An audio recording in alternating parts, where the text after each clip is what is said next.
Independent সংবাদে সবাইকে আমন্ত্রণ জানাচ্ছি। আমি আনুষ্কা ইমাম। শুরুতেই জেনে নেব এখনকার প্রধান শিরোনামগুলো।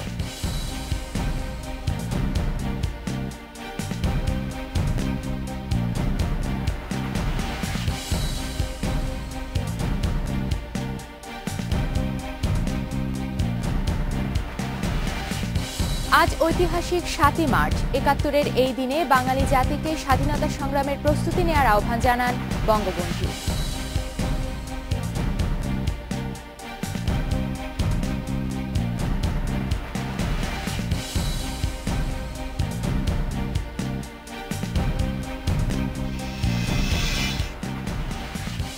বারোই মার্চ জঙ্গিরা মাথাচাড়া দিতে পারে, সতর্ক করলেন স্বরাষ্ট্র প্রতিমন্ত্রী। মন্ত্রীদের বক্তব্যকে অশোভন বললেন মির্জা ফখরুল।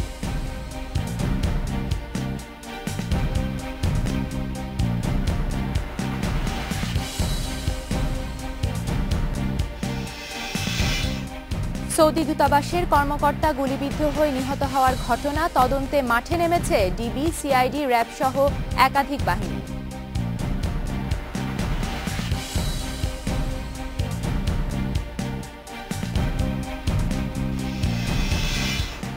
চলে যাচ্ছি পুরো খবরে। আজ ঐতিহাসিক ৭ই মার্চ। বাংলাদেশের স্বাধীনতা সংগ্রামের ইতিহাসে এক মোড় ফেরানো দিক। ১৯৭১ সালে রেসকোর্স ময়দানে জাতির জনক বঙ্গবন্ধু শেখ মুজিবুর রহমান এদিন উন্মুখ লাখো জনতার সামনে ঘোষণা করেন, এবারের সংগ্রাম স্বাধীনতা সংগ্রাম। এটাই ছিল মুক্তি সংগ্রামে ঝাঁপিয়ে পড়তে বাঙালির প্রতি প্রথম সুস্পষ্ট নির্দেশনা। ৭ই মার্চ দুপুরবেলা গোটা দেশের কেন্দ্রবিন্দু হয়ে উঠেছিল রমনা রেসকোর্স ময়দান। জাতির উদ্দেশ্যে দিক নির্দেশনামূলক ভাষণ দেবেন অবিসংবাদিত নেতা শেখ মুজিব। রেসকোর্সমুখী জনতার কণ্ঠ থেকে স্লোগান, জাগো বাঙালি জাগো। অন্যদিকে পাঞ্জাব না বাংলা, বাংলা বাংলা। ৩টার খানিক পর পুরনো মডেলের টয়োটা গাড়িতে চড়ে এলেন বঙ্গবন্ধু। মঞ্চে উঠলেন তিনি। সঙ্গে সঙ্গে পুরো ময়দান স্লোগান আর করতালিতে মুখরিত হয়ে ওঠে। শুরু হলো জাতির জীবনের সবচেয়ে গুরুত্বপূর্ণ ভাষণ, যার প্রতিটি শব্দ চয়নে, প্রতিটি বাক্যে মহাকাব্যিক ব্যঞ্জনা। আজ বাংলার মানুষ মুক্তি চায়, বাংলার মানুষ বাঁচতে চায়, বাংলার মানুষ তারা আস্থা অধিকার চায়। বঙ্গবন্ধু পুরো জাতির সামনে তুলে ধরলেন আইয়ুব খান আর ইয়াহিয়া খানের অত্যাচার, নির্যাতন আর দুঃশাসনের বিবরণ। 1958 সালে আইয়ুব খান মার্শাল ল জারি করে 10 বছর পর্যন্ত আমাদের গোলাম করে রেখেছে। 1967 সালে 6 দফার আন্দোলনের 7ই জুনে আমার ছেলেদের গুলি করে হত্যা করা হয়েছে। আমি তাকে অনুরোধ করলাম 15ই ফেব্রুয়ারি তারিখে আপনি জাতীয় পরিষদের অধিবেশন দেন। তিনি আমার কথা রাখলেন না, তিনি রাখলেন ভুট্টো সাহেবের কথা। পরে পরে মার না খেয়ে রুখে দাঁড়ানোর আহ্বান জানালেন বঙ্গবন্ধু শেখ মুজিবুর রহমান। তোমাদের যা কিছু আছে তাই নিয়ে প্রস্তুত থাকো। মনে রাখবা, রক্ত যখন দিয়েছি, রক্ত আরো দেব। এদেশের মানুষকে মুক্ত করে ছাড়বো ইনশাআল্লাহ। বজ্র কণ্ঠে মুক্তি সংগ্রামের ডাক দিলেন। এবারে সংগ্রাম আমাদের মুক্তির সংগ্রাম, এবারে সংগ্রাম স্বাধীনতার সংগ্রাম। সেদিন থেকে নির্ধারিত হয়ে যায় দেশের নিয়তি, শুরু হয়ে যায় বাঙালির যুদ্ধের প্রস্তুতি। ২৬ মার্চ আনুষ্ঠানিক ঘোষণার মধ্য দিয়ে শুরু হয় সশস্ত্র যুদ্ধ। Sanjay Tarafdar, Independent News, Dhaka. বিজয় ও স্বাধীনতাকে ম্লান করতে বিএনপি বেছে বেছে ডিসেম্বর ও মার্চ মাসে নাশকতা চালাতে চায় বলে অভিযোগ করেছেন স্বরাষ্ট্র প্রতিমন্ত্রী। 12ই মার্চ বিরোধী দলের মহাসমাবেশ প্রসঙ্গে বলতে গিয়ে তিনি জানান, সেদিন জঙ্গিরা মাথাচাড়া দিতে পারে বলে গোয়েন্দা তথ্য রয়েছে। একই কথা জানিয়ে আইন প্রতিমন্ত্রী বলেছেন, বিএনপি চেয়ারপারসন খালেদা জিয়াই দেশে জঙ্গিদের প্রধান পৃষ্ঠপোষক। সচিবালয়ে সাংবাদিকদের সঙ্গে বিএনপি নেতৃত্বাধীন 4 দলীয় জোটের 12 মার্চের ঢাকা চলো কর্মসূচি নিয়ে কথা বলেন স্বরাষ্ট্র প্রতিমন্ত্রী। যুদ্ধাপরাধীদের বিচার বানচাল করতে বিএনপি তার প্রধান সহচর জামায়াতকে নিয়ে গত 18ই ডিসেম্বর নাশকতা চালায় উল্লেখ করে 12ই মার্চেও তারা একই রকম করতে পারে বলেও মন্তব্য করেন তিনি। মার্চ মাসকে তারা বেছে নিয়েছে। 12ই মার্চ অর্থাৎ 7ই মার্চের ভাষণ, জাতির পিতা বঙ্গবন্ধু শেখ মুজিবের যে ভাষণের মধ্য দিয়ে স্বাধীনতা যুদ্ধকে ত্বরান্বিত করেছিল, সেই মাসকে তারা বেছে নিয়েছে। কেন? বিজয় দিবসকে তারা মেনে নিতে পারে নাই, স্বাধীনতাকে মেনে নিতে পারে নাই। রাজধানীতে এক আলোচনায় আইন প্রতিমন্ত্রী কামরুল ইসলাম জানান, 12ই মার্চ বিএনপির ঢাকা চলো কর্মসূচিতে নাশকতা করতে জঙ্গিরা ঢাকায় আস্তানা গেড়েছে বলে গোয়েন্দা তথ্য রয়েছে। আমি আপনাকে চ্যালেঞ্জ দিয়ে বলতে চাই, বাংলাদেশের জামাতের সাথে যে সমস্ত জঙ্গি সংগঠনগুলো আছে, এই সংগঠনগুলোর প্রধান পৃষ্ঠপোষক বেগম খালেদা জিয়া। দুই প্রতিমন্ত্রী নাশকতার পথ ছেড়ে শান্তিপূর্ণভাবে কর্মসূচি পালন করতে বিরোধী দলের প্রতি আহ্বান জানান। আর সাধারণ মানুষকে ভয় না পেয়ে সতর্কতার সাথে চোখ কান খোলা রেখে 12ই মার্চ স্বাভাবিক কাজকর্ম চালিয়ে যাওয়ার পরামর্শ দিয়েছেন। Ahmed Riad, Independent News, Dhaka. 12ই মার্চ বিএনপির মহাসমাবেশে বাধা দিলে যে পরিস্থিতি হবে তা সরকার সামাল দিতে পারবে না বলে হুঁশিয়ারি দিয়েছেন বিএনপির ভারপ্রাপ্ত মহাসচিব মির্জা ফখরুল ইসলাম আলমগীর। তিনি বলেছেন, বিরোধী দলের কর্মসূচি নিয়ে মন্ত্রীরা যে ভাষায় কথা বলছেন তা কোনোভাবেই শোভন নয়।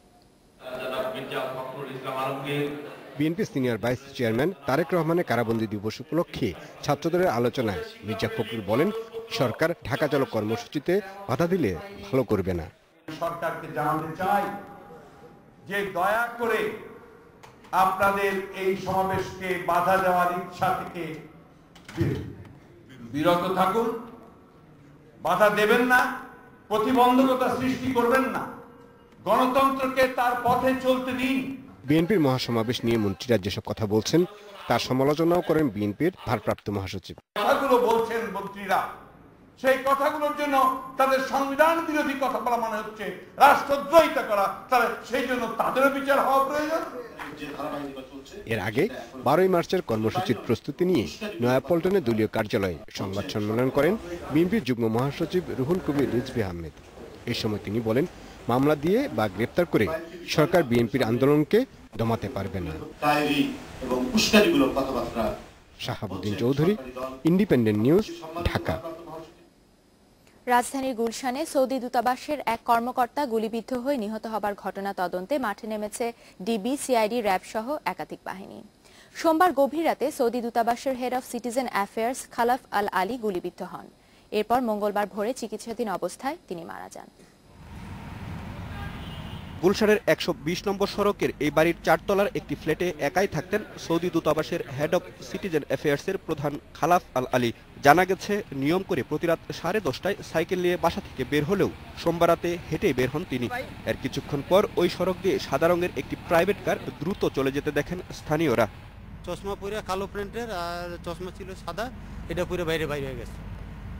এরপরে আর বাসায় ফিরে না। উপরে কাজের মেয়ে যায় কাজ করতেছে, পরে বলে উপরেও নাই। পরে বললাম চলেন তো যাই দেখি আসলে উপরে কি ঘটনা। উপরে যাই বাথরুম দেখলাম যে কোথাও নাই। বাসা থেকে 50 গজ দূরেই তাকে গুলিবিদ্ধ অবস্থায় উদ্ধার করে পুলিশ। নিয়ে যাওয়া হয় ইউনাইটেড হাসপাতালে। ভোরে মারা যান তিনি। তদন্ত সংশ্লিষ্টরা জানান, কি কারণে এই হত্যা তা এখনো পরিষ্কার নয়। ছিনতাই সহ একাধিক কারণ সামনে রেখে তদন্ত করছেন তারা। রাত 1টার দিকে পর্তুগাল হাউসের সিকিউরিটি গার্ড জুলফিকার আলী সে থানায় টেলিফোন করে, সাথে সাথে পুলিশ আসে। পুলিশ এসে দেখে যে এরকম একজন লোক বসে আছে, পড়ে আছে, তাকে দ্রুত সে ইউনাইটেড হাসপাতালে নিয়ে ভর্তি করে। তার গুলি কোন জায়গায় লেগেছে? গুলি বুকের বাম পাশে। প্রাথমিক আমাদের যে তথ্যপত্র আমরা পেয়েছি এবং যে সমস্ত আলামত আমরা এই পর্যন্ত দেখেছি, এগুলো বিশ্লেষণ করে মনে হচ্ছে এটা একটা ছিনতাইয়ের ঘটনা, এরকম একটা বিষয় হতে পারে। এছাড়া অন্যান্য যদি কোনো কিছু থেকে থাকে সেটাকেও আমরা বিচার বিশ্লেষণের আওতায় নিয়ে আসব এবং আমরা প্রকৃত যে রহস্য আছে এর পিছনে সেটা উদ্ঘাটন করতে সক্ষম হব বলে আমি আশা করি। মঙ্গলবার দুপুরে ঢাকায় সৌদি রাষ্ট্রদূত সহ দূতাবাসের কর্মকর্তারা তার বাসা ও ঘটনাস্থল ঘুরে দেখেন। তবে এ বিষয়ে কিছু বলতে রাজি হননি তারা। রহস্যজনক এই হত্যার কারণ খুঁজতে মাঠে নেমেছে ডিবি, সিআইডি, র্যাব সহ একাধিক বাহিনী। ছিনতাই না এর পেছনে অন্য কোনো কারণ আছে তা খতিয়ে দেখছে তারা।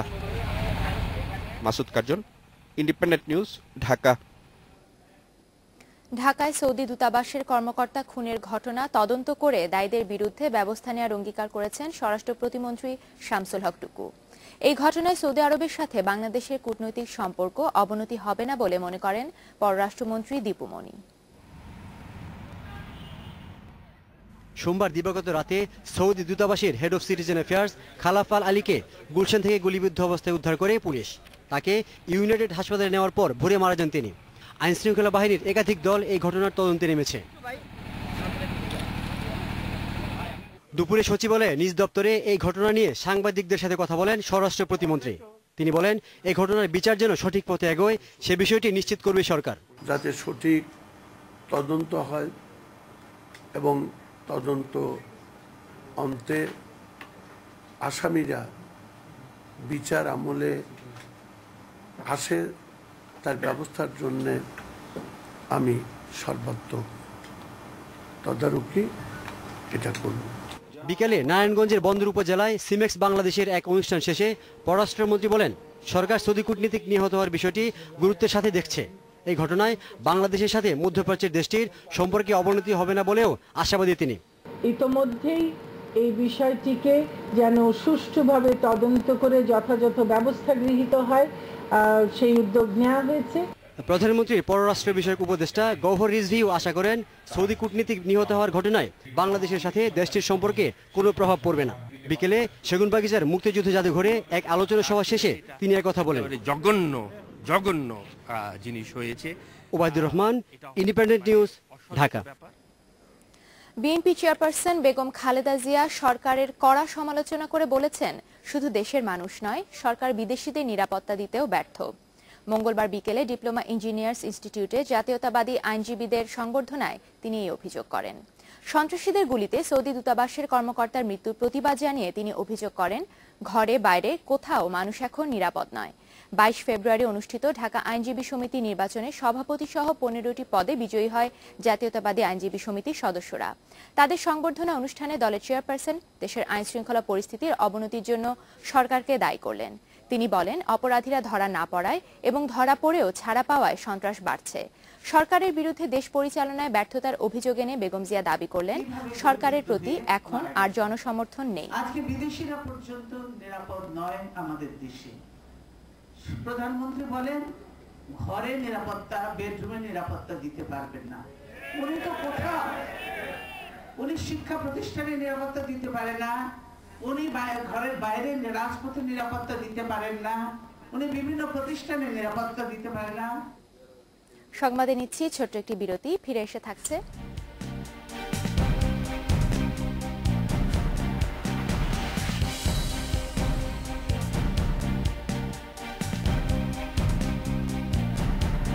ভারতের উত্তরপ্রদেশের বিধানসভা নির্বাচনে কংগ্রেসের ভরাডুবি, মায়াবতীকে হটিয়ে ক্ষমতায় ফিরছেন মোয়ালেম।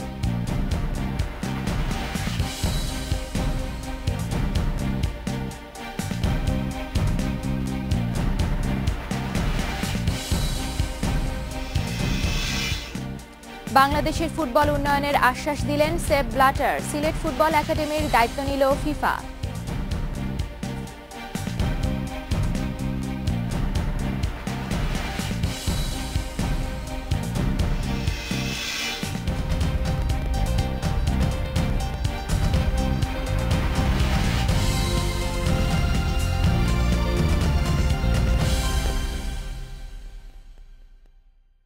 Would you dare to step out without makeup?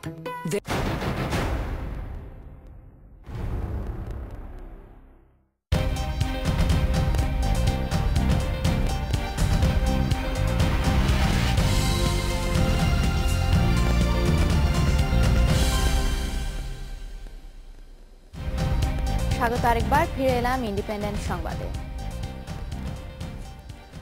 চলতি বছর গ্রীষ্মে সর্বোচ্চ 1000 মেগাওয়াট বিদ্যুৎ লোডশেডিং করা হবে বলে জানিয়েছেন বিদ্যুৎ সচিব আবুল কালাম আজাদ।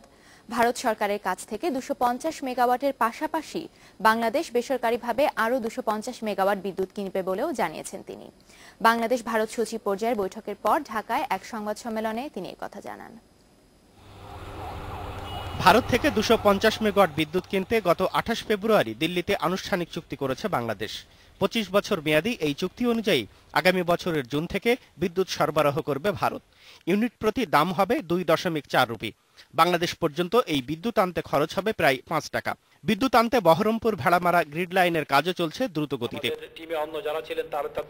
সংবাদ সম্মেলনে বিদ্যুৎ সচিব আবুল কালাম আজাদ জানান, এই লাইন দিয়েই ভারতের বেসরকারি খাত থেকে আরো 250 মেগাওয়াট বিদ্যুৎ আনার চেষ্টা চলছে। ভারত পক্ষ সম্মত হয়েছে যে আমরা ভারতের ওপেন মার্কেট থেকে এই 250 মেগাওয়াট বিদ্যুৎ কিনবো থ্রু ওপেন টেন্ডার। কাজে 2013 সনের মাঝামাঝি থেকে যারা বিদ্যুৎ দিতে পারবে দে উইল বি ইন্টারেস্টেড এবং তারা প্রাইস কোট করবে। আমরা আশা করছি এই মাসের মধ্যে আমরা এটা পত্রিকায় টেন্ডার দিয়ে দেব।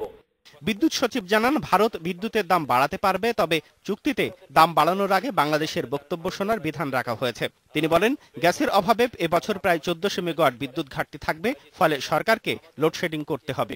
আমরা ধারণা করছি 1000 মেগাওয়াট পর্যন্ত আমাদের লোডশেড হতে পারে হট সামারে ম্যাক্সিমাম। তবে গতকালকেও আমরা আমাদের জ্বালানি সেক্টরের সাথে বসছিলাম যাতে করে গ্যাসের উৎপাদন বৃদ্ধি একই সাথে বিদ্যুৎ সেক্টরে গ্যাসের পরিমাণ বাড়াতে পারে, তাতে করে লোডশেডের পরিমাণ অত হবে না। হয়তো দেখা যাবে 5, 6, 700 বা সর্বোচ্চ 800-র মধ্যে আমরা সীমিত থাকতে পারবো। আপাতত পশ্চিমবঙ্গের 9টি কেন্দ্র থেকে বিদ্যুৎ পাবে বাংলাদেশ। আসাম ও ত্রিপুরা থেকেও বিদ্যুৎ পাওয়ার আশ্বাস পাওয়া গেছে। নেপাল ও ভুটানে বিদ্যুৎ কেন্দ্র নির্মাণের পরিকল্পনা আছে বলেও জানান বিদ্যুৎ সচিব। আমরা আগেই চিন্তা করে। সুজন মেহেদি, ইন্ডিপেন্ডেন্ট নিউজ, ঢাকা। দেশের বাইরের খবর। ভারতের উত্তরপ্রদেশের বিধানসভা নির্বাচনে কংগ্রেসের ভরাডুবি হয়েছে। মঙ্গলবার ঘোষিত ফলে নিরঙ্কুশ সংখ্যাগরিষ্ঠতা পেয়েছে সমাজবাদী পার্টি।